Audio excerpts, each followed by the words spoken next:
Alors salut à tous. Cette vidéo, ça fait un moment que je souhaitais la faire. Ça fait des années que j'ai envie de parler de ça, mais enfin, j'ai jamais vraiment eu le truc de le faire en fait. Et pourtant, c'est quelque chose qui m'a travaillé de façon assez.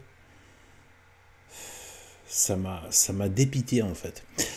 Euh, et bien en fait là, on a en fait ici c'est en fait, je vais passer en revue des clichés de publicité pour démonter et extirper ce qu'il y a dans les boyaux de ces publicités. Il y a une race professionnelle euh, qui est les publicitaires. Les publicitaires sont une race professionnelle euh, assez méconnue, je trouve. Vu l'impact, vu le travail en profondeur de cette vérole qu'il diffuse en permanence dans la société, en lien avec d'autres forces dans d'autres milieux, mais toujours médiatiques, eh bien, ils sont très méconnus, je trouve. D'ailleurs, comme souvent la plupart de ces gens, c'est vraiment, on voit vraiment la marque de l'univers, pas de l'univers, la marque de la façon d'opérer de Satan. C'est-à-dire que tout ce qui frappe, vous ne savez pas qui frappe. Tout se fait par masque, par derrière, par des choses qu'on ne voit pas. Comme le voleur qui passe par la fenêtre, comme le père Satan dit Noël qui passe par la cheminée. D'accord? Toujours à la dérobée. Qui connaît vraiment les producteurs de cinéma, les producteurs de clips de musique dégueulasses? Qui connaît les producteurs de vraiment de la pornographie, etc. Tous ces gens qui ont un impact, enfin ils sont à l'origine d'une influence sordide dans l'esprit de masses entières et ils sont inconnus. Vous le croisez dans la rue, vous ne savez même pas qui c'est, quoi. Ces gens, on vous met des pitres à la télé, hein, certaines stars, voilà, qu'on va piocher dans les bas-fonds de l'humanité, de l'intelligence humaine, et, euh, et dans les bas-fonds du vice humain, et on nous les met en avant comme ça, pour occuper la galerie pendant que les vrais opérateurs agissent au travers d'eux. Eh bien, cette race de publicitaires fait partie de ces gens-là. Ne croyez pas que... Je vais faire une petite parenthèse ici. Par rapport aux attaques qu'on fait contre la franc-maçonnerie, les talmudistes, etc., que j'ai pas envie d'appeler juifs parce que... bon, déjà, il y a des affaires... Bon, après, faudrait assumer d'un point de vue juridique. De toute façon, aujourd'hui, on peut complètement transformer ce que tu racontes et te condamner. Donc bon. Mais ce que je veux dire, c'est que c'est même pas vrai. C'est même pas vrai. Je pense d'ailleurs à cette phrase de la Bible qui dit ceux qui se disent juifs mais qui ne le sont pas, dans l'Apocalypse. Je pense que c'est valable aussi par rapport à la fin des temps. Et en fait, je pense qu'il se cache derrière même le côté juif, c'est un masque en fait. Qu'est-ce qu'ils ont de juifs, franchement? Les juifs, depuis Jésus-Christ, personnellement, voilà. Ceux qui ont voulu continuer dans un truc rabbinique, bon, ok. Mais en fait, moi, voilà quoi. La plupart des gens là qui viennent, qui se disent juifs, je sais pas moi, un Cohn-Bendit par exemple. Je sais pas moi, quel rapport il a avec Moïse, avec Élie, avec Jacob, Isaac. Quelle vertu il a? Ce sont des saints, ces prophètes. quel rapport il a, lui, je sais pas moi, les autres, là, tous les déglingués là, du showbiz ou du monde politique. George Soros, il a quoi à voir avec Abraham? Il a quoi à voir avec... voilà quoi, avec Jonas, avec Daniel. Mais il faut arrêter, ils ont rien à voir avec eux. Donc c'est pour ça, mais donc en fait, donc par rapport à la critique des talmudistes, qui travaillent tous de concert, plus ou moins, on va dire, ça dépend de leurs intérêts, évidemment la franc-maçonnerie, il faut pas croire que c'est... Il y a une impunité, hein. Attention, c'est pas parce qu'on en parle comme ça, on a l'impression qu'il se passe rien en face. Attention. C'est méconnaître l'ennemi, ça. La franc-maçonnerie ne vous attaquera pas en tant que franc-maçonnerie. À pas dire, voilà, bon ben tribunal, ou alors bon ben on va flinguer le type, ou on va lui faire des sales coups de crasse en signant le méfait. Voilà, en revendiquant le méfait en tant que franc-maçon. Jamais de la vie.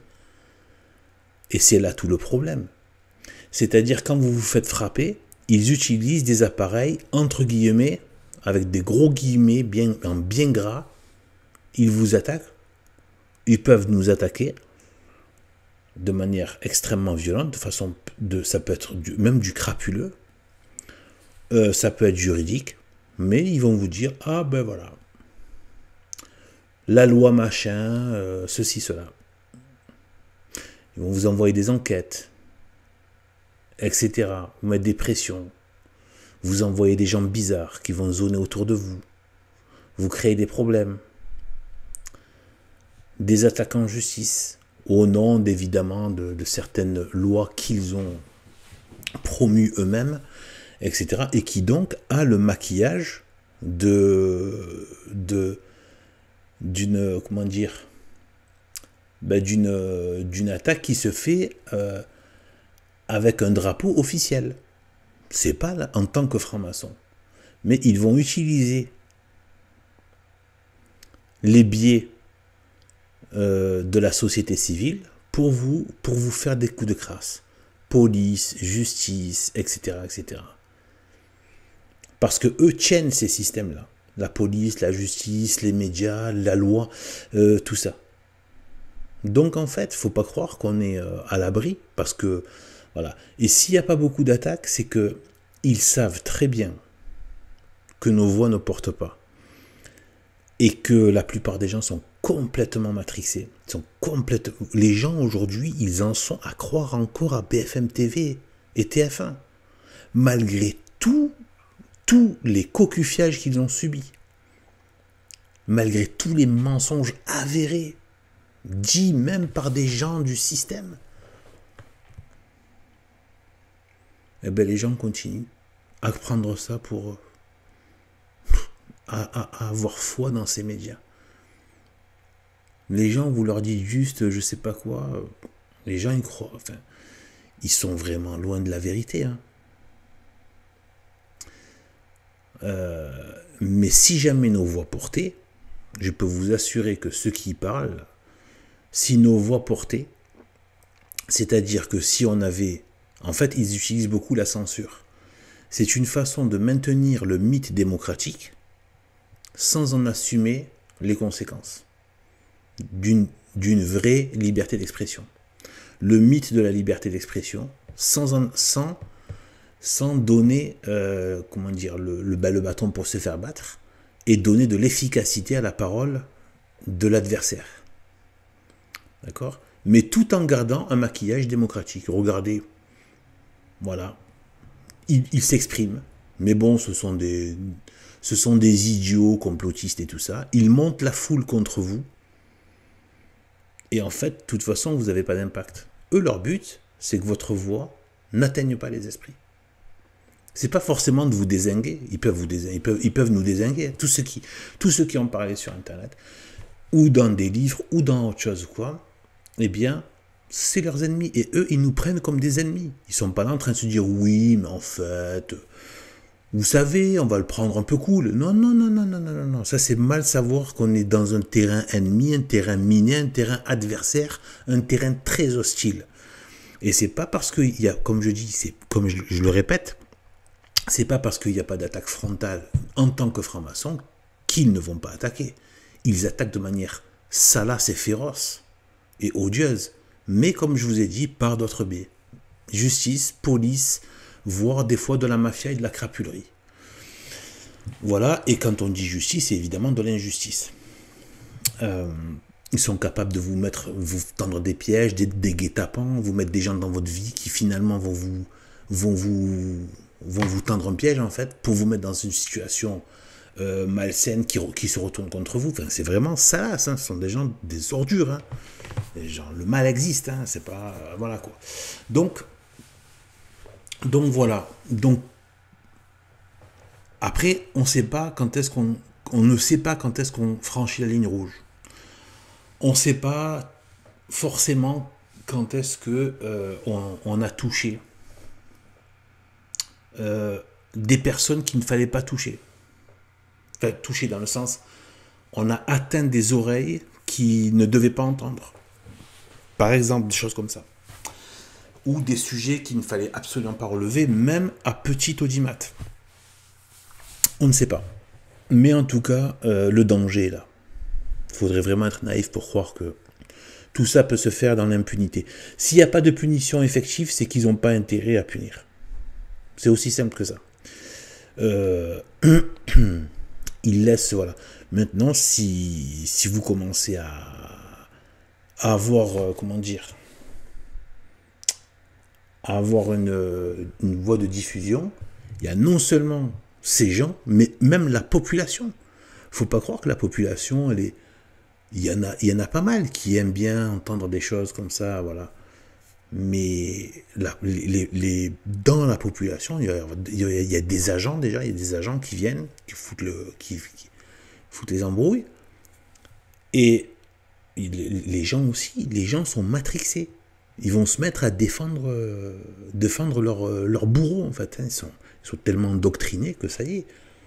Ils vont suivre le signal du bourreau, quoi. Voilà.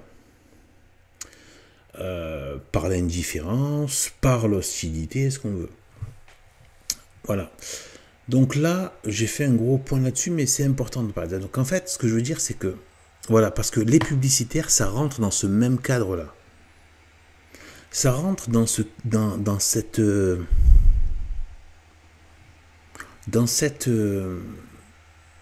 logique, de ces corps de métier là, comme ça, qui ont une extrême influence, mais qui sont complètement opaques et on ne sait pas qui est qui. Qui connaît des publicitaires des grandes marques ou des marques tout simplement qui connaît des publicitaires dans son environnement? Personne.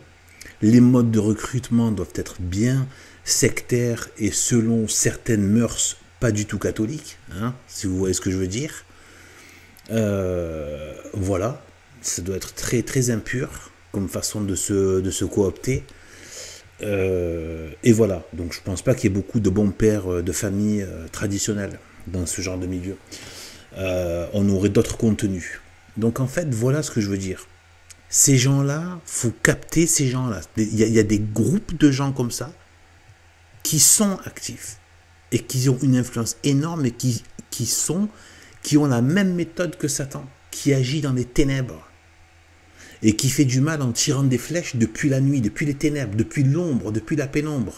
Il ne se montre pas.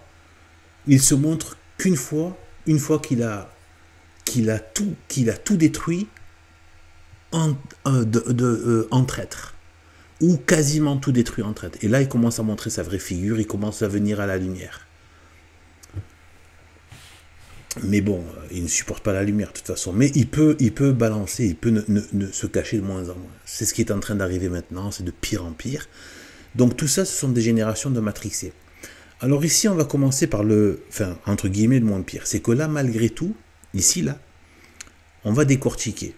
Ça prendra le temps que ça prend. Ça prend 1 heure, 2 heures, 3 heures, ça prendra le temps que ça prend. Je parle comme je veux. De toute façon, voilà, qui même prend le train, voilà, qui aime bien ce que je, voilà, sinon, bah, c'est pas la peine, c'est pas grave. Donc, moi, voilà, là, je vais vraiment décortiquer, voilà. Donc, il y a, avec ces publicitaires, là, par exemple, bon, voilà, là, le visage est joli. Le visage est joli. Mais, il y a une sale culture qui est derrière et qui se manifeste dans les corps et dans les postures et dans les habits, etc., etc. Très porté d'ailleurs trans. Hein, toujours pareil, hein, les drag queens, trans, etc. Et voilà. Donc, c'est quoi ça? C'est toujours cette espèce de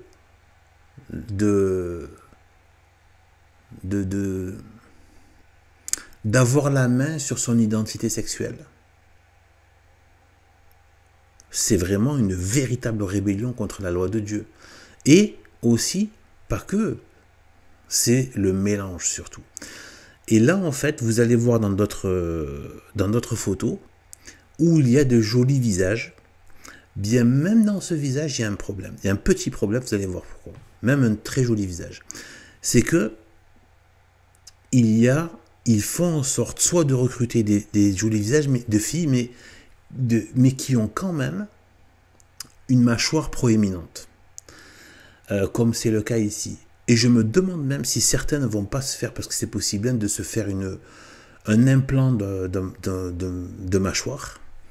Après, c'est invisible, hein, on ne le voit pas. Voilà, ils ont une façon d'opérer où ils peuvent agrandir, rendre la mâchoire un peu plus volumineuse et carrée. Voilà, donc je me demande s'il n'y en a pas certaines qui avaient un visage un peu plus ovale, quelque chose d'un peu plus affiné sur les côtés, et qui finalement, ou de plus rond, de plus doux, et qui finalement ont peut-être eu ce genre de pression pour passer dans les critères, qui sont des critères évidemment pas catholiques, et qui sont en plus des critères sataniques. Mais on va voir pourquoi c'est satanique, etc. Donc là, on a quoi? On a cette fille, donc, qui a un potentiel de charme.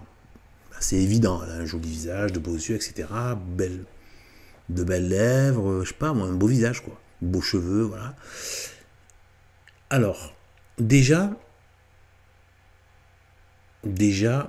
la posture. Espèce de sweat et mini-jupe. Ah, le mélange des genres. Ensuite, ce genre de femmes, ce ne sont pas des femmes.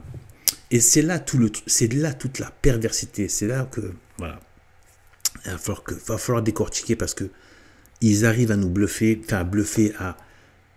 on sent qu'il y a un truc qui va pas, mais les gens n'arrivent pas à savoir ce qui se passe. Parce que vous voyez ça, vous dites, ouais, c'est une jolie fille. Non, il y a un problème là. Il y a un problème. Il y a un problème parce que, et on va le voir dans les autres modèles, j'en ai pris plusieurs là, il n'y a pas de courbure. Il n'y a pas... En fait, ce sont des garçons, des demi-garçons, demi-femmes, des demi-filles. Vous voyez? Il n'y a pas de hanches, il n'y a pas de vraie cuisse féminine, et il n'y a pas de poitrine, et il n'y a pas de courbure. De rondeur et courbure associées à la femme. D'accord? Ça ne veut pas dire forcément de montrer la nudité. Hein? Mais comment dire, voilà, c'est même dans des images d'iconographie chrétienne, les femmes n'ont pas des formes carrées, quoi. Vous voyez ce que je veux dire? Des formes carrées, etc. Ou des formes rachitiques, vous voyez? Maigres, où ça tire vers le maigre. D'accord? Donc là, en fait, pourquoi vers le maigre? Pourquoi ils font tirer ces filles vers le maigre? Et là, vous allez savoir pourquoi. Tout le monde, en fait, on voit qu'il y a quelque chose qui ne va pas, mais les gens n'arrivaient pas à se dire qu'est-ce qui ne va pas. Qu'est-ce qui ne va pas? C'est que c'est cette race professionnelle maudite de publicitaires qui ont mis des critères pour atteindre leur objectif satanique. Pourquoi est-ce on entendait que les femmes ne devaient plus rien manger, il fallait qu'elles soient ultra maigres, etc., limite anorexiques? C'est pourquoi? C'est justement pour enlever aux femmes leur rondeur, enlever aux femmes leur féminité. C'était une façon de les décharner pour en faire des garçonnets, des sortes de garçons manqués, des sortes de d'omas, des omas, des hybrides sexuels, d'accord? Et qu'elles ne soient ni des hommes, ni des femmes. C'est-à-dire que là, il n'y a ni la masculinité, ni la féminité. Il n'y a pas le profil, par exemple, des hommes qui ont fait fureur au niveau célébrité, comme Clint Eastwood, je sais pas moi, Mel Gibson, des beaux hommes, Denzel Washington, qu'est-ce qu'il peut y avoir encore en termes de... je l'aime pas trop lui. Charles Bronson, des gens comme ça. Eh bien en fait, qui ont cette prestance d'homme, etc., cette présence virilité, etc., mais bien de bonne aloi, bien sûr. Hein. Eh bien, pas la virilité débile, mais c'est une présence masculine, voilà, vraie, selon ce que la nature a fait de bien au niveau masculin. Eh bien, il n'y a pas ça non plus. Les hommes sont pervertis aussi. C'est pas qu'une question de femme. Ce n'est même plus sexuel. Même là, il n'y a rien de sexuel. Cette mini-jupe n'a rien, ne fait rien de sexuel, en fait, en vérité. Tu as l'impression que c'est deux baguettes, c'est deux clous, en fait, c'est deux clous. Voilà. En fait, c'est des clous, et on va le voir. Donc, voilà. Donc, vous voyez, donc, elles ont souvent des mâchoires carrées, même quand elles sont jolies. Donc là, ils arrivent à feinter, ils prennent un joli minois, mais après, hop, ils font en sorte qu'elle ait un petit air un petit peu garçon au niveau du visage, avec la mâchoire. Puis, au niveau des fringues, ça va être excusez-moi, là j'ai envie de le dire parce que c'est vraiment le cas de le dire, le bordel des genres. Le mélange des genres, mais là c'est le bordel des genres. Parce que c'est vraiment le bordel. C'est vraiment ça, quoi. C'est un bordel, quoi. Dans le sens aussi impur du terme. Un bordel au niveau sexuel et un bordel au niveau du Bronx que c'est. C'est du n'importe quoi. Est-ce que dire là? C'est du n'importe quoi. Et vous allez voir, un peu pire que ça. Hein. Donc voilà, hop. Donc regardez-moi ça. Là, on a... Voilà. On va commencer à lire. Déjà, les sales regards. Quand je vous disais que c'est un thème qui m'a beaucoup touché, ça, parce qu'en fait, j'en pouvais plus. En fait, j'avais des hauts le cœur en passant devant des affiches et voir des gens qui nous regardent de travers. Je sais pas, peut-être c'est moi qui suis trop sensible, mais je vous assure, je ne supporte pas. En fait, ce sont des apparitions malsaines, en fait. Comment ça se fait qu'on voit des gens comme ça, en fait, qui te regardent de travers dans des affiches, ou qui ont un regard mauvais, méchant et malsain dans les affiches publicitaires. Tu regardes, quand tu tombes sur des images de pub, de catalogues, de ceci, cela, dans des trucs comme ça, ou des fois dans des passages de pub, etc., tu vois des gueules comme ça, quoi. Je veux dire, à un moment donné... Voilà, donc regardez-moi ça, tatouage même sur la figure, etc. Et tous avec des regards mauvais. Bon, lui à droite encore ça va, mais voilà. Et donc voilà, donc regardez, tatouage, le côté, et regardez-moi ces regards mauvais. Donc, déjà, on voit l'ambiance. Maintenant, regardez-moi ça. C'est horrible, c'est horrible. Voilà, une sorte de d'endo-pakistanaise, je veux dire, c'est un clou. C'est un clou. Elle est dans une posture ignoble. Elle n'a aucune courbure. Pas de hanche, pas de cuisse, pas de poitrine, pas de courbure, rien. C'est un clou. Mâchoire carrée. Si on enlève les cheveux, c'est un mec. C'est un mec.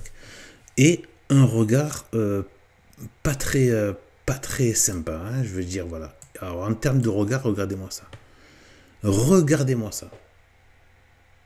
Donc, regardez-moi la posture. Regardez-moi ça. C'est odieux, en fait. C'est odieux de se tenir comme ça. Cette inélégance. À la limite, n'exprime rien, mais n'exprime pas ça. Et donc, regardez-moi le regard. Imaginez que vous rentrez dans votre, je sais pas, dans une pièce et vous voyez quelqu'un qui vous regarde comme ça. Je sais pas, ils ont la haine. En fait, c'est... Donc, quand je dis que ce sont les publicitaires qui influencent notamment donc les photographes, qui font partie de la crasse publicitaire, eh bien, ce sont eux qui demandent de prendre ces postures.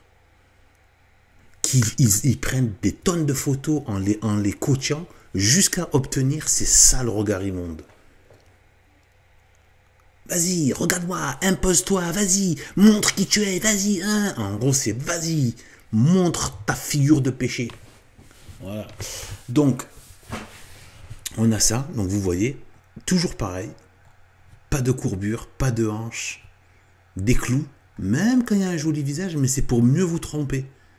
Parce que derrière, là, ça peut être Frédéric, hein, derrière. Si on enlève la tête, là, hop, bah, ça peut très bien être Frédéric. J'en sais rien, c'est Frédéric ou... Voilà. Donc, voilà. Et voilà, elle, c'est pas la pire. Hein. Elle a encore de très beaux traits. Mais, voilà, sale regard, atmosphère de mec, machin, débraillé, une posture un petit peu à la limite de l'indécence. Voilà. Voilà, regardez-moi ça. Regardez-moi ça. Regardez la posture. Regardez la posture. C'est cette espèce d'absence de dignité dans la tenue, quoi. C'est un truc de fou, quoi. Voilà. C'est immonde, en fait. On vit dans une... voilà. Donc, vous voyez, cette façon d'être, là, on dirait qu'elle est en pyjama. Enfin, elle se tient entre le cow-boy et le malade de l'hôpital. Enfin, je sais pas, bref. C'est trop, quoi. Ensuite, alors là, on a un sacré numéro. Alors là, c'est pareil. Jolie petite bouille, mais mâchoire aussi un peu carrée, mais là, on voit pas parce qu'il y a les cheveux. Donc, bon, désolé hein, pour le côté un peu impudique au niveau du torse. Mais regardez-moi ça. Pas de hanches, des cuisses, ce sont des clous. Les bras, ce sont des clous. Les épaules, tu as envie de lui faire des... Tu as envie de, je sais pas moi, de lui faire des implants un peu de graisse hein, pour lui donner un petit peu des rondeurs ou de lui offrir des tickets resto pour qu'elle mange. Mais voilà, quoi, à un moment donné, voilà, donc c'est pas normal. Donc déjà ça, donc, et donc pas de féminité. Pas de féminité. Si on enlève le visage, là, hop, voilà, pas de féminité. Tout est, vous voyez, c'est ce côté... la femme, c'est pas le sec, la femme. La femme, c'est l'homme qui est sec. Ça va bien le côté sec, ça va bien à l'homme. Ça peut aller bien à l'homme, jusqu'à un certain point, bien sûr, pas à l'extrême. Mais le côté sec, ça va bien à l'homme. Et la femme, c'est plutôt le côté, faut qu'elle soit un peu, voilà, qu'elle ait de l'enveloppe, quoi, vous voyez. Et le côté sec, donc là, c'est vraiment le côté, voilà. Ils vont tirer, vous voyez, tout en maintenant l'ambiguïté. Avec le petit truc rose, le petit décolleté. Mais en fait, derrière, vous n'avez pas de femme. Vous n'avez pas les femmes selon la nature. Il n'y a plus de poitrine, il n'y a plus rien. Il n'y a plus de courbure, il n'y a plus la féminité. Voilà. Et cette espèce de posture débile, là, du style, je sais pas quoi, du coolisme. Voilà. Ensuite, donc bon, bah, là, c'est la calamité, quoi. Je veux dire, bon. Là, par contre, c'est plus dans un sens plus sexuel, limite prostituée, quoi. En fait, en gros, c'est ça. Je parle pas de la femme elle-même, bien sûr. Bon, je suis pas là pour critiquer les personnes en tant que personne. Là, pour moi, c'est les modèles, hein. Voilà. Après, bon, enfin, voilà, quoi. Je suis pas en train de la traiter elle, la pauvre, mais je veux dire, voilà, c'est plus. Après, voilà, enfin, la pauvre, je sais pas, mais bon, voilà, j'ai pas envie de me prendre la personne.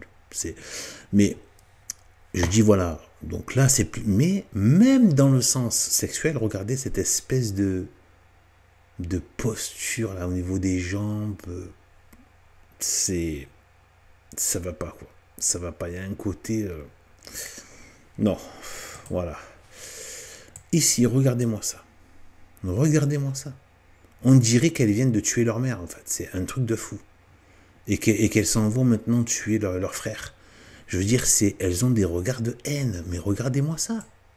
Imaginez que, je sais pas moi, voilà, croisez quelqu'un, vous voyez avec des regards aussi mauvais, aussi méchants, aussi dégueulasses. Voilà, toujours pareil, regardez, pas de poitrine, pas de hanche, pas de courbure. Bon, désolé ici pour l'impudicité, bon, je vais la cacher un peu elle parce que c'est trop. Voilà. Donc regardez, je vous ai dit, hein, mâchoire carrée, souvent des mâchoires carrées. Donc c'est filles, mais garçons. Vous voyez. Donc c'est ce fameux, en fait, leur idéal à cette race maudite des publicitaires, cette race professionnelle, c'est qu'en fait, ils ont... C'est pas que eux comme ça, ils appartiennent à un courant, qui est d'ailleurs aussi dans la franc-maçonnerie, et qui est l'androgynie. Et les kabbalistes, c'est surtout les kabbalistes, c'est l'androgynie. C'est l'androgynie. C'est ça qu'ils veulent. C'est pour ça qu'il n'y a ni homme ni femme. En fait, c'est l'androgynie qu'ils cherchent. Tout en faisant croire que voilà. Donc toujours rien de... Voilà. Et voilà, donc... Et cette androgynie, bien évidemment, c'est pour se rebeller contre la création de Dieu, hein, qui a créé l'homme, voilà, l'homme et la femme. Et eux, ils disent, une fois j'entendais un juif kabbaliste et talmudiste qui disait comme ça, qui expliquait, qui essayait de rationaliser que l'androgyne, finalement, ouais, c'est quelque chose qui peut se raccorder à la Bible parce que Dieu a tiré la femme de la côte d'Adam. Donc en fait, il y avait déjà la femme dans l'homme, c'était déjà... Donc en fait, ce serait de refaire le Adam originel avant qu'il y ait cette séparation. Mais qui tu es, toi? Qu'est-ce que tu es? Tu es un pauvre pécheur. Qu'est-ce que... Tu n'es rien. Et si c'était le cas, tu crois que Dieu avait besoin de toi pour faire un androgyne? Il n'a pas voulu ainsi. Il a créé cette polarité masculine-féminine. Elle est la vie. Et d'ailleurs, elle est belle et elle est bonne quand on voit une vraie masculinité, une vraie... je ne parle pas de virilité débile, là. Hein, je parle d'une vraie masculinité, une vraie féminité. Et l'enfant qui naît des deux, c'est pas un androgyne. Il prend ou homme ou femme. Donc on voit bien que même l'enfant ne devient pas un mélange des deux. Donc voilà, de toute façon, tu circules, tu n'as rien à voir, on s'en fiche de tes théories. C'est pas toi qui as fait l'être humain, ça ne s'est pas passé comme ça, on n'a pas eu besoin de toi pour créer la vie. Tu bouges, tu dégages, tu plies tes genoux devant Dieu, ou tu dégages, ou tu te la fermes. C'est tout, on n'a pas à t'écouter. Donc voilà, ils viennent avec leur théorie kabbaliste, là, machin, n'importe quoi, c'est de la psychiatrie intellectuelle, ça, c'est même plus du raisonnement. Donc en fait, voilà, donc là regardez-moi, toujours pareil, des regards mauvais, mâchoire carrée, pas de hanche, pas de poitrine, épaules squelettiques, etc. Voilà, toujours le même truc. Voilà. Ensuite, on a droit au foulard islamique. Eh oui. Truc. Voilà. On a droit aussi à un côté métis n'importe quoi. Avec Chantal. C'est-à-dire la couette, le chignon au-dessus de la tête, quoi. Je crois que même les bonnes femmes du 18e siècle ne faisaient pas des chignons pareils, quoi, au-dessus de la tête, enfin, c'est du n'importe quoi. Donc, vous voyez ce que je veux dire? On a un côté débraillé, un peu mal coiffé, avec des boucles d'oreilles de filles, chignon de filles, face de mec, épaules de mec. Vous voyez ce que je veux dire? De l'autre côté, vous avez...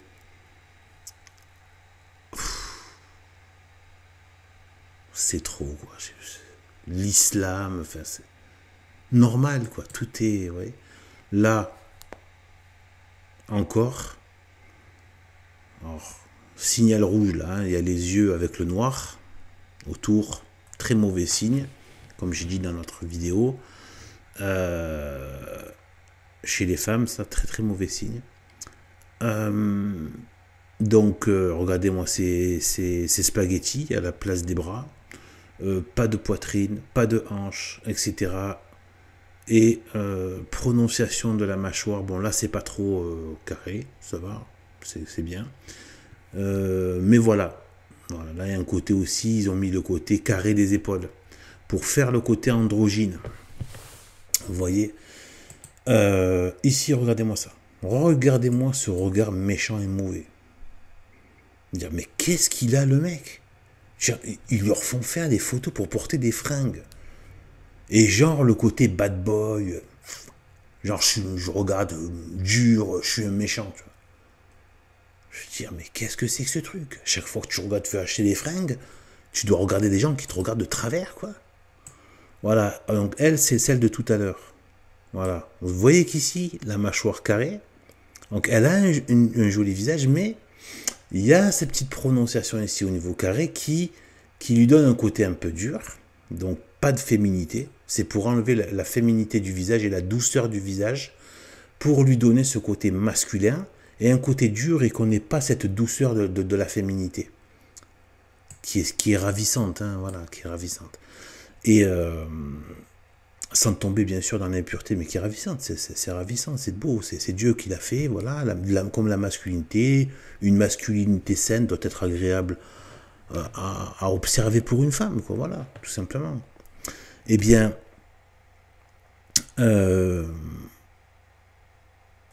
voilà,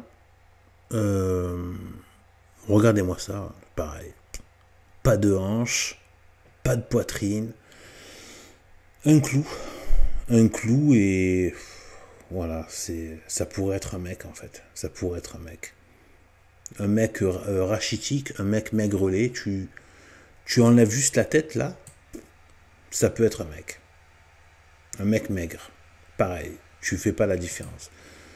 Là, donc on a aussi le même prototype, potentiel de très joli visage, mais hop, mâchoire carrée, faire mec, un clou, pas de poitrine, pas de hanche,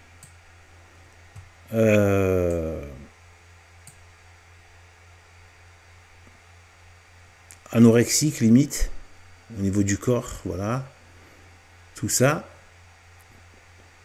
voilà,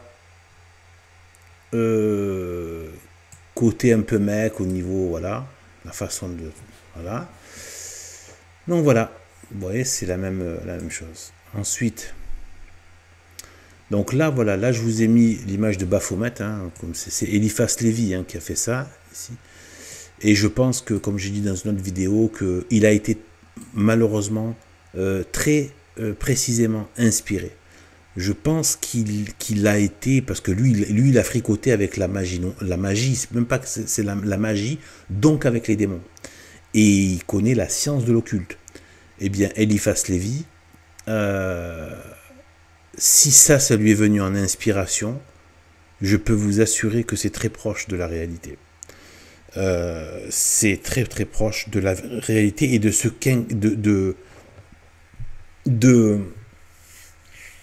il faudra y revenir là-dessus. Je dois parler du Baphomet, etc. Attendez, excusez-moi. Voilà, je viens de me signer parce qu'il faut toujours se signer pour se protéger de ce genre de vision en fait. Voilà, il faut se signer, signez-vous. Hein. Voilà, voilà, il faut toujours se signer. De toute façon, il faut se signer très souvent, très souvent. C'est une véritable protection contre les forces occultes, etc. Et donc, en fait, voilà ce qu'on a. On a donc l'androgynie. On voit qu'ici il y a des seins, pas très gros, mais il y a des seins. Donc, c'est vraiment le démon aussi qui a le côté androgyne, d'accord. Et en même temps, la bête, l'homme et la bête, l'homme travesti en bête. Bon, il y a trop de choses. Là, il y a trop de choses. Il y a le dragon, le bouc, les ailes de l'ange déchu, enfin, tout. Il y a trop, les deux serpents. Tellement de choses. Tellement de choses.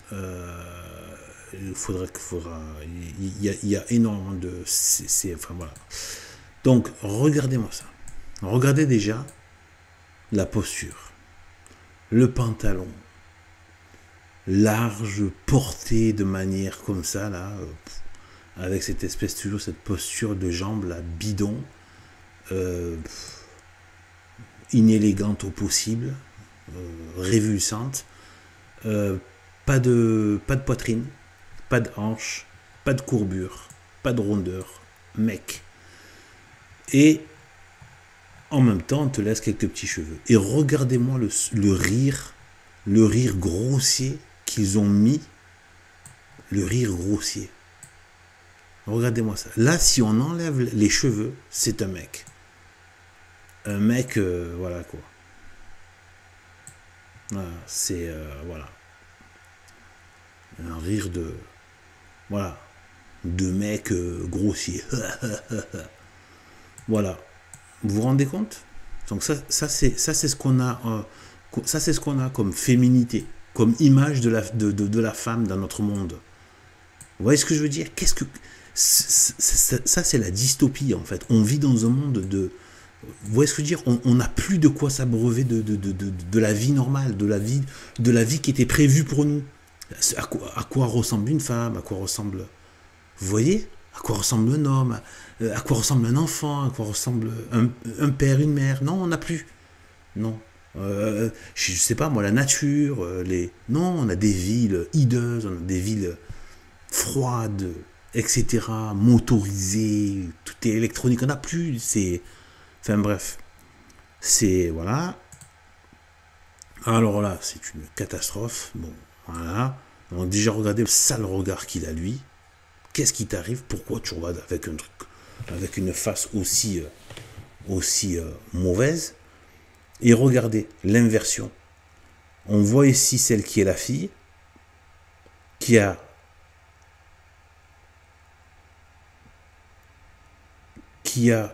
les cheveux courts, et on a le garçon qui a la coupe de Chantal. Voilà. Je crois que c'est clair. Vous voyez l'androgynie permanente. Hein. L'androgynie permanente. Et c'est le garçon-fille qui baisse un peu la tête, qui fait un peu le réservé. Vous voyez? Et c'est la fille qui prend un regard de mec et qui a un regard méchant. Et aucune différence en termes de fringues entre les deux. Voilà. Donc, fringues d'homme, fringues de fille. On vit dans ça, quoi. On survit dans ça. Ce monde est devenu une poubelle, une déchetterie démoniaque. Ça y est. Et le pire, c'est que je sais que ce n'est que le début. Voilà. Dans la même veine, regardez-moi ça. Franchement. Regardez-moi ça.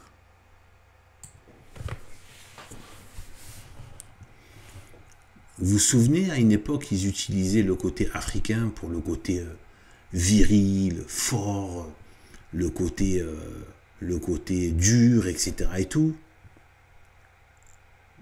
Maintenant, ils sont en train de les travestir. J'ai remarqué dans les pubs. Cette même truc. Donc en fait, regardez-moi ça. Ils lui ont mis une jupe. Tu sais même plus ce que c'est. Je vous ai dit, c'est un bordel. C'est même plus ce que c'est. Des gants machin, casquette de rappeur, basket de je sais pas quoi, avec une robe de mariée presque. Là, tu as une espèce de costume avec pantalon large, basket, c'est du n'importe quoi. Là, il y a la même chose, mais en jupe. Là, on dirait presque c'est un truc musulman, en fait, là. Le chapeau en haut, là. C'est un truc un peu traditionnel, mélangé avec une jupe, basket, en même temps, les épaules carrées. Vous voyez le côté femme, homme. Vraiment le mélange femme-homme, là aussi. Il a une coupe de fille. Il fait un regard défiant, mais bon, ne vous inquiétez pas, il n'y a rien derrière. Il n'y a rien derrière, quoi. Mais voilà, avec un sac de fifille. Voilà. Hein, voilà. Avec son espèce de parka qui fait un peu robe, entre la robe et le parka. Enfin, c'est quoi cette ambiance, quoi? C'est quoi? En fait, on est en train de voir le diable. Vous l'avez vu, Baphomet, homme-femme, etc. Ça y est. Mais regardez les sales regards qu'ils ont. Là, regardez comme ils sont mauvais, les regards. Regardez-moi ça. Le gars, on dirait qu'il va se suicider ici. Lui aussi. Lui, on dirait qu'avant de se suicider, il va rentrer dans une maison de retraite, il va faire un carnage. Vous voyez ce que je veux dire? Voilà. Et ça, c'est les publicitaires qui leur demandent de faire ces regards dégueulasses. Voilà, donc là, ça paraît déjà plus naturel, plus viril. Et plus, quand je dis viril, c'est pas dans le sens le virilisme débile. Hein. Voilà, plus en fonction de la masculinité naturelle. Il a une bonne tête, il est beau gosse, etc. Pas de problème. Mais, par contre, ce qui peut passer inaperçu, c'est qu'il a une petite, il a une veste avec un petit côté douillet et la couleur de Chantal. Hein, un petit rose violet là. Vous voyez? Donc il y a toujours cette petite note qui va pas. Là, délire racaille. Voilà. Délire racaille, regardez-moi ça. Sale regard, pareil. Regardez-moi ce regard de fou. Vous comprenez pourquoi j'avais des hauts le cœur? Alors peut-être que je suis trop sensible, mais c'est pas qu'une question de trop sensible, mais ça fout la haine, quoi. La haine et en même temps le choc, quoi. Mais on marche, c'est ça en fait qu'on nous montre. Imaginez dans quelle société on vivrait si on voyait des gens prendre des modèles pour des choses là, pour des affiches, tout ça, avec des regards sympas, des visages d'êtres humains. Vous voyez, il y aurait une autre atmosphère, quoi. En fait, ça c'est pour nous dire en fait l'âme de ces gens, en fait. Ils ne font jamais que ce qu'ils sont eux-mêmes. Là, c'est la figure de ces publicitaires. C'est cette figure qui veulent que des gens adoptent. Pas que des publicitaires, de tout ce monde occulte qui a décidé d'être l'homme de péché pour préparer la venue de l'homme de péché et préparer, et même pas que préparer, commencer déjà à faire son règne. Mais c'est ce fameux messianisme de l'antéchrist qui veut qu'on prépare, il prépare la venue de leur démon, qui sera le diable incarné. Donc eux-mêmes doivent être à son image. Et surtout à sa ressemblance. Eh bien, en fait, c'est eux. En fait, ça, c'est le visage de ces gens dans l'occulte.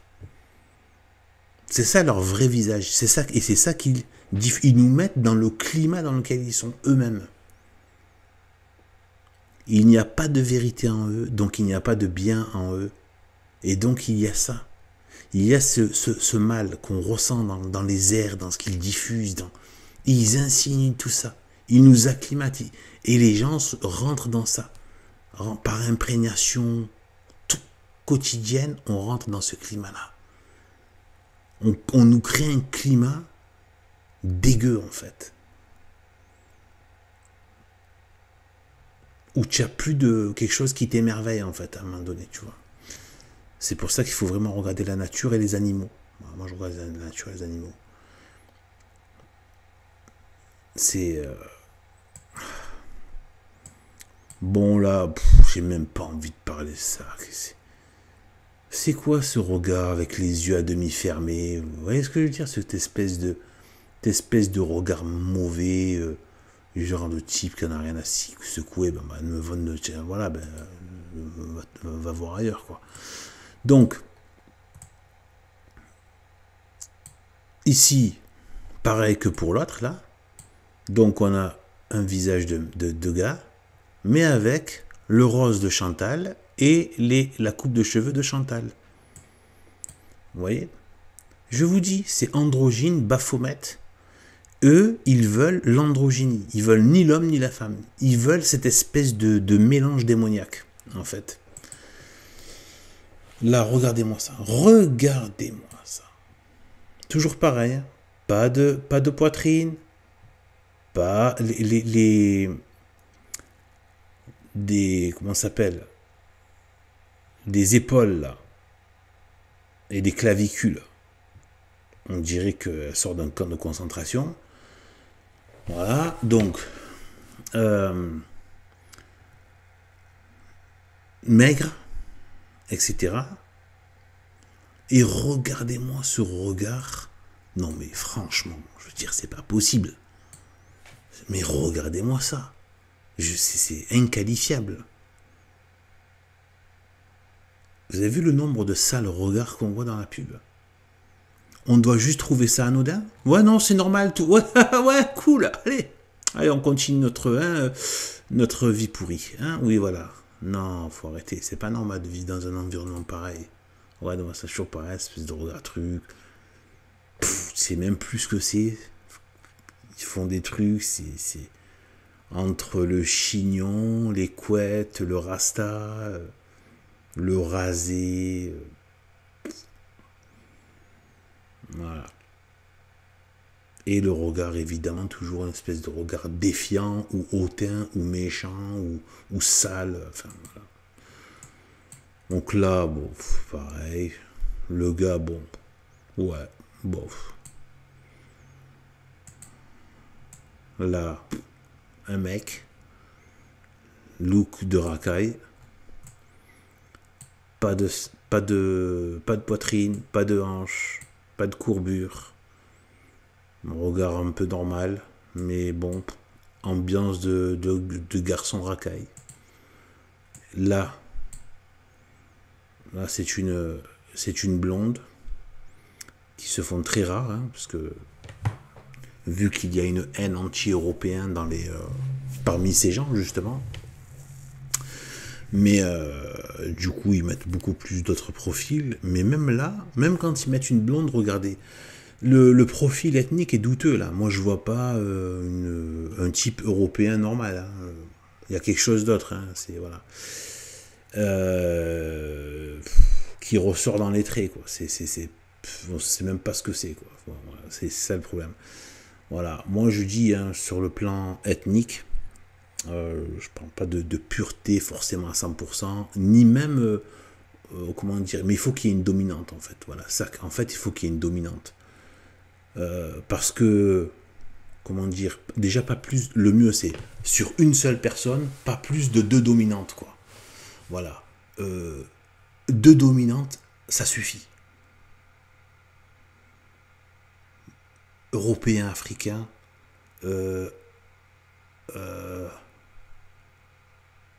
Voilà, je sais pas moi, voilà. Même si ça ferait bizarre, mais bon.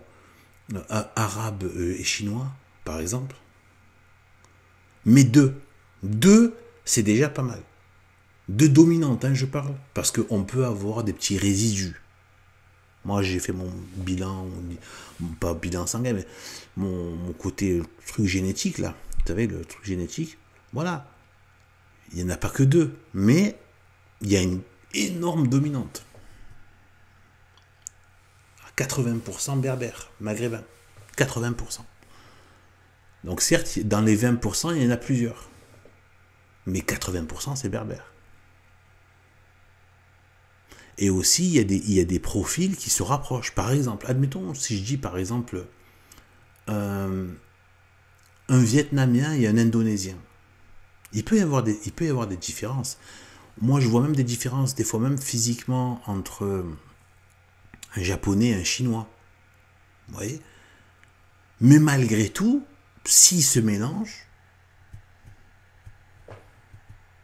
d'un point de vue enfant, ça va. Parce que c'est quand même proche au niveau génétique.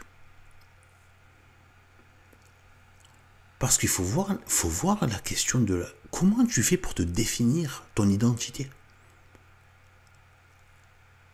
quand tu as 4... Imaginez par exemple un profil, je dis arabe, chinois et sénégalais. Imaginez que la personne a ces 3 fortes tendances sur lui-même. Comment il va se définir d'un point de vue de son histoire, son identité, quoi. Il ne pourra pas, et ça va être un côté un peu torture, ça va être un peu une torture mentale de se dire qui je suis, d'un point de vue naturel. Alors je dis, 2 ça va, s'il y a une dominante de 2, tu arrives encore voilà, à te dire, bon ben ça va, bon ben on peut essayer voilà.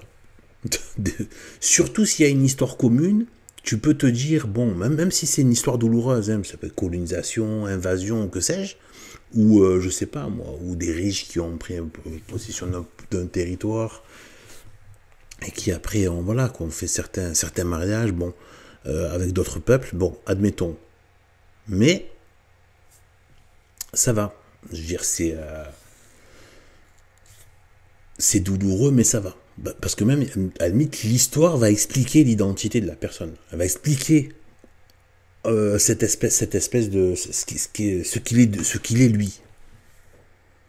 Mais des gens qui, sur un coup de passion, se mélangent, je vous ai dit, Asie, très loin là-bas, côté Chine, japonais, arabe, et Afrique de l'Ouest. Sans aucune histoire qui justifie ça, à part la passion, voilà. Je veux dire, c'est le Bronx dans l'identité de la personne. La personne qui a ces 3 fortes tendances, c'est quoi ça? Donc c'est ça le problème. Le problème, c'est que il y a quelque chose de malsain. Tant que ça reste, voilà, et comme je dis, il faut qu'il y ait une dominante. Voilà, il faut qu'il y ait une dominante. D'ailleurs, on le voit, hein, les gens cherchent leur dominante. Hein. Moi, je vois par exemple, comme des gens qui, voilà, même s'ils ont été mixtes, mais s'ils voient que physiquement ils tirent plus, par exemple, de l'africain, du coup, ils se revendiquent plus de l'Afrique. Vous voyez ? Ceux qui sont un peu plus clairs, ils vont toujours quand même garder un lien avec l'Afrique, mais quand même, ils vont plus pencher vers l'Occident. Ça va être, voilà. Donc, il y a une sorte de dominante qui est nécessaire. Et eux, ils veulent pulvériser ça. Pourquoi ils veulent le pulvériser? C'est pas parce qu'ils ont envie, contrairement à... Ça, c'est toujours le masque. Le masque qu'ils utilisent pour vendre la sauce à tous les crétins qui... Malheureusement, les gens sont trop bêtes. Et ils sont d'autant plus bêtes qu'ils ne sont pas dans le giron de Dieu. Et bien, en fait, qui tombent dans tous les panneaux, toutes les salades les plus dégueulasses les unes que les autres. Je veux dire, machin, oui, parce que tu comprends, United Color of Benetton, ouais, multiculturalisme, à tous se brasser, s'aimer, bambouler. C'est anti-facho, ça va être cool, plus on se mélange, mieux c'est. Mais les gens sont vraiment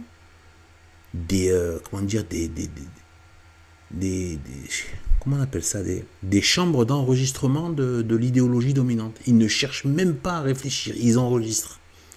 Ah, c'est ça la tendance, j'y vais. C'est comme ça. En fait, ils ont aucune cervelle, en fait, autonome.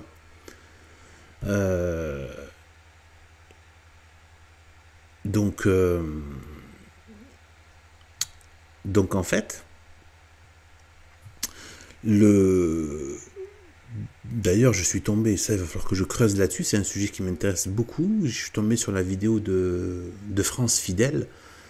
Je crois que c'est Saleva, il me semble, l'abbé Saleva, mais je suis pas sûr peut-être que je me trompe dans la prononciation, et bien qui disait, qui rapportait que d'après saint Thomas d'Aquin, donc c'est sûr, hein,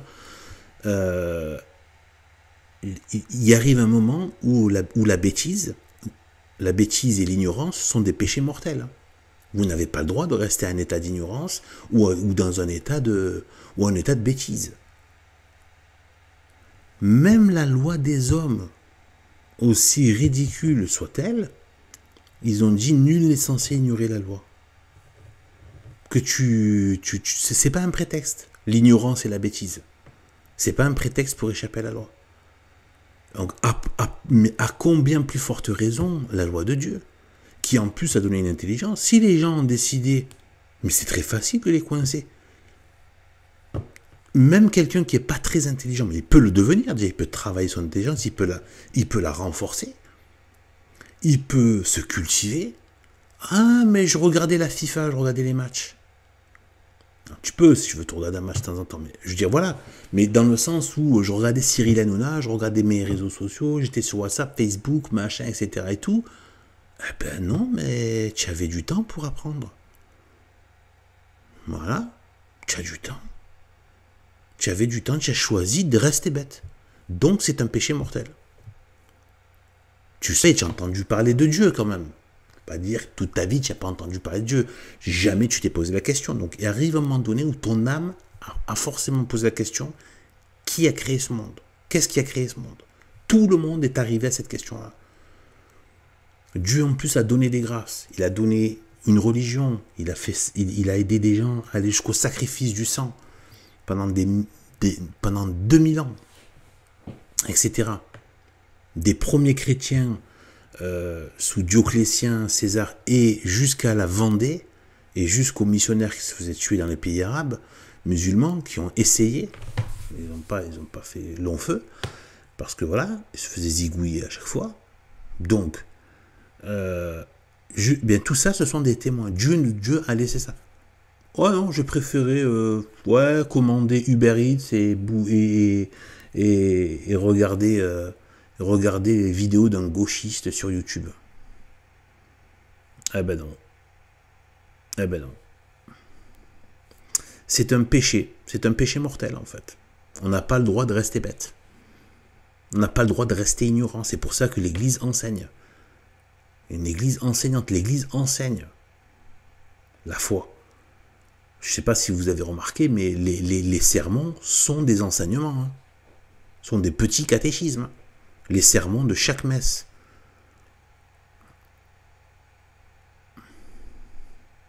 D'où l'importance de l'enseignement. C'est un mini-cours qui est fait. Pour que personne n'échappe à l'enseignement. Parce qu'il y a une ignorance coupable. Voilà. Et bien voilà, donc pourquoi à un moment donné s'en prennent à ça? C'est parce que, dans la Bible, après Noé, eh bien, eux, ils sont sur la Bible. Pendant qu'ils expliquent aux crétins de gauchistes, ça n'existe pas, c'est une connerie. Donc ça, c'est le crétin en fin...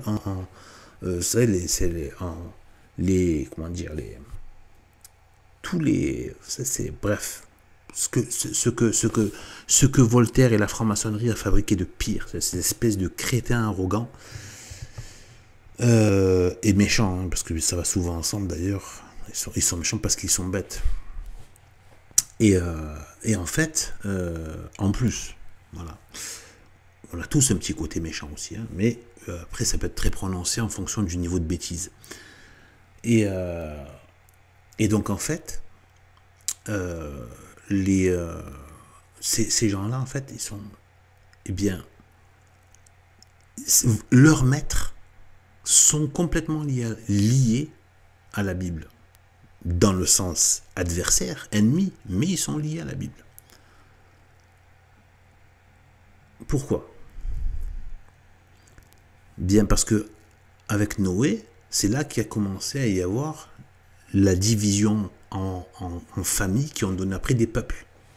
C'est une sorte de groupes de familles qui après sont restés entre eux, sont partis chacun de leur côté pour s'installer dans des terres, etc. Et qui petit à petit, une famille qui s'est agrandie, d'ailleurs comme Abraham, hein, je veux dire, voilà, qui s'est agrandie et qui a donné un peuple.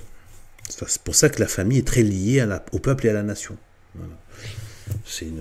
Voilà. Et donc, et que la famille reste toujours le berceau de la nation parce que c'est une famille, en fait, c'est une grande famille. Et en fait, voilà, donc, en différents peuples. Et après, petit à petit, selon les climats, voilà, au fil des siècles, selon les climats, selon, à mon avis, certains traits que Dieu a voulu donner hein, à certaines familles pour faire une certaine diversité. Et qui après se sont reproduits entre eux, du coup ont appuyé ces traits hein, et ont conservé ces traits. Et bien voilà, et bien du coup, donc les peuples ont été voulus par Dieu. À partir de Noé, il a créé des peuples. Il n'a pas fait un seul type, il n'a pas permis qu'il y ait un seul type ethnique. Il a créé plusieurs peuples. Et bien eux, quand ils font ces histoires de mélange, comme je dis, c'est pas forcément, faut pas non plus rentrer dans le délire racial pur, etc. et glorifier la race. Hein. C'est pas ça la question. La question, c'est quand même de garder une certaine diversité et de garder un peu la marque de Dieu, quand même. C'est-à-dire que, voilà, que au moins de ne pas aller trop loin dans le mélange, quoi, de rester dans quelque chose, au moins, moi je dis maximum 2 dans une personne. Voilà. Après, comme je dis, il peut y avoir beaucoup plus, mais il faut qu'il y ait une dominante. Par exemple, quelqu'un a 60-70% quelque chose, et il a 40% de variantes. Bon, ça commence à faire beaucoup, 40%. Hein. Admettons 30 à 35%, ça va encore. S'il est à 75% de quelque chose, 70% quelque chose, ça va encore. Mais après, si la personne, je veux dire, voilà quoi. Une fois, j'en ai connu un comme ça, mais indéfinissable, quoi. Allemand, sénégalais, et il y avait un côté asiatique. Je veux dire, c'était... tu le vois, tu sais plus ce que c'est, en fait. Tu sais plus ce que c'est. Et lui-même ne sait pas qui il est, en fait. Et il devait peut-être y avoir encore d'autres choses, hein, comme gêne. Bon. Donc voilà. Donc voilà, donc eux, leur but, c'est ils veulent s'en prendre à la création. C'est pour ça qu'ils ont fait d'ailleurs justement le globe, la Terre ronde, la gravitation, l'héliocentrisme, que tout tourne autour du Soleil, alors que c'est complètement faux. Et tout ça pourquoi ? Pour justement, pour enlever dans l'esprit des hommes la reconnaissance de l'œuvre de Dieu qui est dans la nature, dans la création, et dans lui-même, dans lui-même. Voilà. Donc ça va tout, le trans, le côté, voilà, tout, le transhumanisme, tout ce genre de choses, l'intelligence artificielle, la vie, voilà, matérielle pour éviter, enfin bref, matérialiste. Enfin. Donc ça, et le noachisme, je l'avais déjà dit, mais je le redis, là, c'est par rapport à Noé, c'est-à-dire de faire une nouvelle humanité. C'est Dieu qui a, après avoir éradiqué cette humanité déchétique, avec des géants qui étaient sur la terre et qui faisaient des horreurs, qui avaient des mœurs ignobles, il devait certainement être aussi des homicides et des meurtriers et des gens très mauvais, très très très très mauvais. Et tout ça, et en plus d'être des blasphémateurs et d'être contre Dieu, bon, un petit coup de petite baignoire là, hein, petite baignoire, voilà, Dieu a purifié tout ça, hop, et Noé, donc c'est la nouvelle humanité, pour essayer là d'apporter un salut, d'accord, à l'humanité. Parce que Dieu veut absolument, et Dieu a le droit, mais quand je dis le droit, on ne devrait même pas parler de droit, c'est de fait, on n'a même pas besoin de dire, c'est pour nous le droit, tout ça, pour Dieu, voilà, Dieu peut, il veut avoir des humains à aimer dans le ciel, et qu'il aime. C'était le but de sa création, c'était une histoire d'amour, de nous donner sa vie, et de nous voir nous donner à lui. Comme imaginez ça se voit beaucoup au niveau parents-enfants. On aime quand notre enfant nous aime et quand nous on l'aime. C'est les deux. Voilà, vous voyez ce que je veux dire, c'est on se consume l'un l'autre mais en se donnant de l'amour et de la vie. Vous voyez ce que je veux dire. Donc mais sans se détruire. Ouais, au contraire, on se ça donne une force de vie, quoi. Donc, et d'amour et de bonheur. Eh bien, euh, en fait, voilà. Voilà ce que veulent ces gens. Ils sont dans cette logique. Donc, leur but avec le noachisme, c'est de faire une nouvelle humanité, une autre humanité, un autre peuple, contraire à celui que Dieu a voulu. Dieu a fait une humanité en donnant des ethnies différentes, etc. Eux, c'est une ethnie, un grand mélange,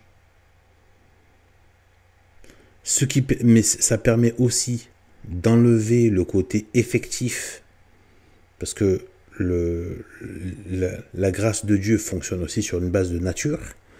Ça, c'est saint Thomas d'Aquin. Voilà. C'est pour ça que le corps est impliqué dans les choses de l'esprit, etc. Bon, bref, je ne vais pas rentrer dans tous ces détails-là. Mais déjà, voilà, ça permet aussi bien de manipuler les gens beaucoup plus facilement. Quand tu ne sais pas d'où tu viens, quand il n'y a pas de racines, ben on te propose quelque chose, de toute façon, tu n'as rien d'autre. Donc voilà. On te propose une identité au travers d'un noachisme antichrist. Voilà. Bon, bah, de toute façon, je rien d'autre. Je suis quelque chose qui est venu d'un gros gloubli boulga ou je sais pas quoi. Voilà. Donc, le but, c'est de faire une autre humanité, mais pour l'amener à la damnation. Parce que Dieu, c'était d'apporter, de faire une nouvelle humanité pour, à la fin de la première alliance, donc donner son fils pour la rédemption du genre humain, et enfin amener des humains dans le ciel pour vivre la félicité avec leur Père qui est dans le ciel, et Sainte Marie, et la communauté, la cour céleste des anges et des humains saints, et les félicités du ciel, voilà.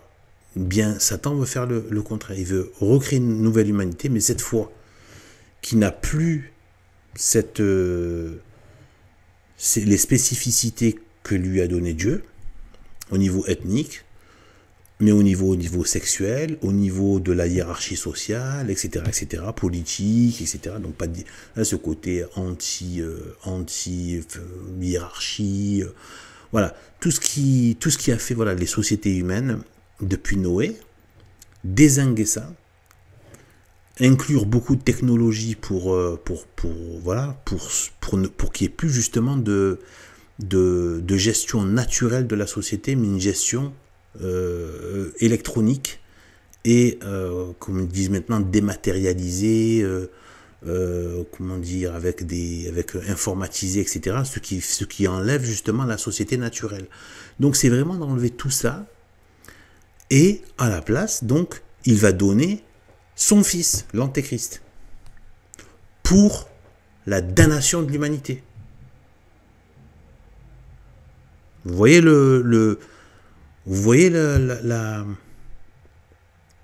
tout ça, j'ai pu le comprendre grâce à Monseigneur Gomme, que je ne saurais trop conseiller. Et voilà, ceux qui veulent pas lire, vous avez mes audios. J'ai essayé de faire des bons petits montages aussi, de temps en temps, pas tout le temps. Des fois, je mets juste une image parce que ça prend trop de temps.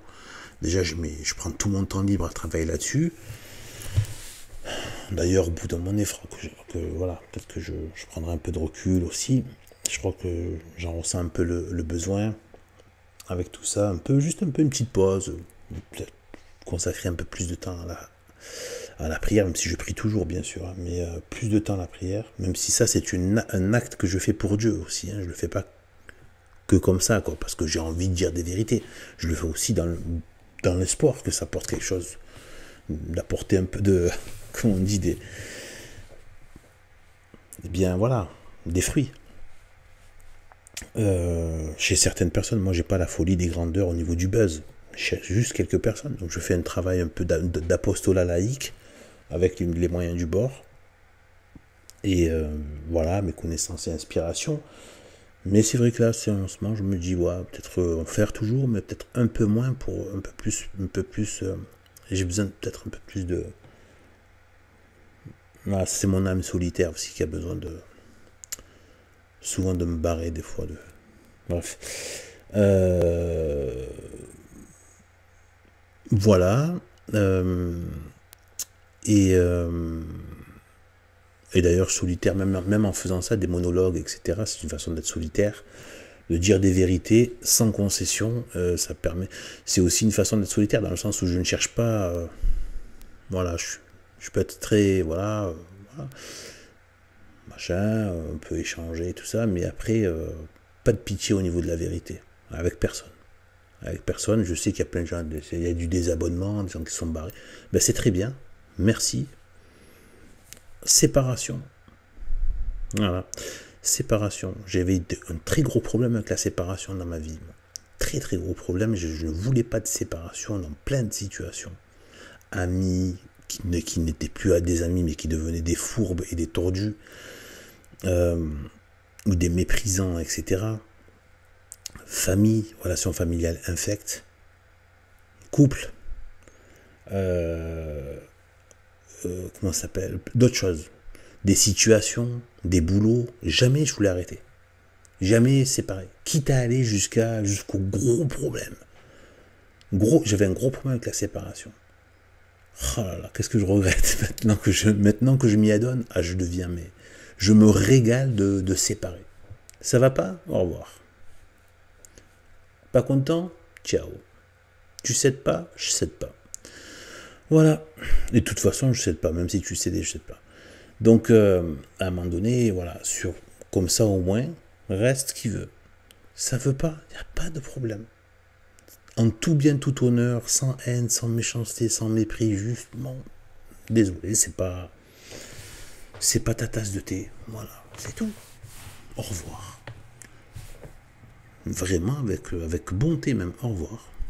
Bonne route dans quelque chose qui peut t'apporter quelque chose de mieux pour toi. Voilà, c'est tout. Voilà. Donc en fait, voilà. Et donc là, voilà. Voilà, ce genre de... Même quand vous avez parce qu'il faut dire ce qui est, les blondes, quand elles sont jolies, et les rousses sont carrément... sont merveilleuses, elles sont magnifiquement belles. Et je parle pas sur le plan, voilà, le côté truc, juste au niveau, voilà, du visage, c'est très beau, c'est très, très joli. Mais voilà. Donc, mais là, voilà, il y a toujours un truc qui va pas, vous voyez. Regardez-moi ça, regardez-moi à droite, regardez-moi ça. Regarde, mais laisse tomber, quoi. Elle aussi à gauche, regardez, épaule de mec. La mâchoire ça va, c'est plutôt arrondi, mais elle a un regard un peu... c'est pas très net tout ça. Pas du tout même. Et lui alors, bon, je crois que ça se passe de commentaires, c'est pas possible. Donc là, voilà, c'est pire que tout. Alors elle à gauche, on dirait qu'elle sort d'un tombeau de l'espace et qu'elle veut vous tuer, c'est la faucheuse, qu'elle veut vous tuer pour vous amener en enfer avec elle, quoi. À droite, je sais même pas s'il y a des mots pour décrire ça en fait. Il y a trop de choses là, c'est trop, ça c'est, tu dis non, je peux plus, je peux pas, c'est non, voilà. Donc voilà, regardez-moi ça. Elle au milieu, on dirait qu'elle est métallique. Bon, évidemment, c'est très impudique, voilà, limite en culotte.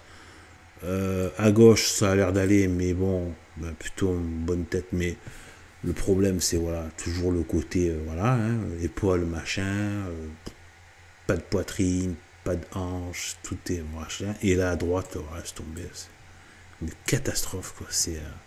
Mais regardez-moi ça.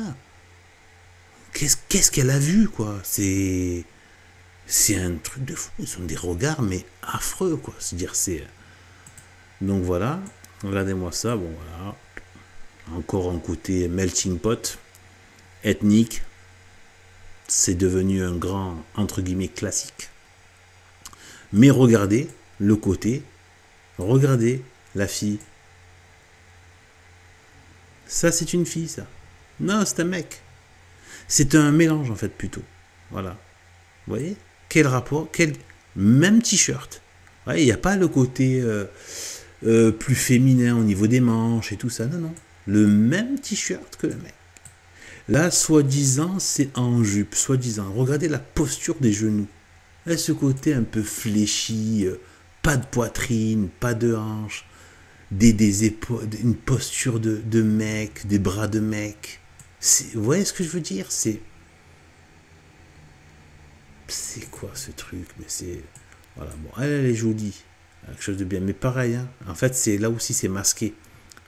Voilà, il y a une mâchoire bien carrée. Et même si c'est la plus féminine, je pense, de toutes, hein, d'ailleurs. Voilà. Voilà. Donc, je pense que j'ai fait le tour. Donc, voilà la société démoniaque au travers de la pub qui n'est pas assez critiquée. Alors qu'ils font vraiment partie des gens qui nous ont collé ce genre de figures dans nos vies, qui nous imposent ces figures immondes qui vient frapper notre imagination en permanence. C'est criminel, ils nous gâchent la vie, ils me dégoûtent. Donc voilà. Et bien voilà, donc c'était bien long, bon long audio. Voilà, j'espère que ceux qui ont écouté jusque-là, écoutez, j'espère que ça vous aura plu. Voilà, écoutez, moi je vous dis à bientôt. Celle-là, il fallait que je la fasse. J'ai fait ce format long, je fais plusieurs formats, des fois il y a du montage, des fois il n'y a pas de montage, des fois je filme l'écran, des fois... Voilà. Voilou, écoutez... je pense que je vais vous dire à plus tard, et que Dieu nous bénisse et que Sainte Marie nous aide. Salut à tous.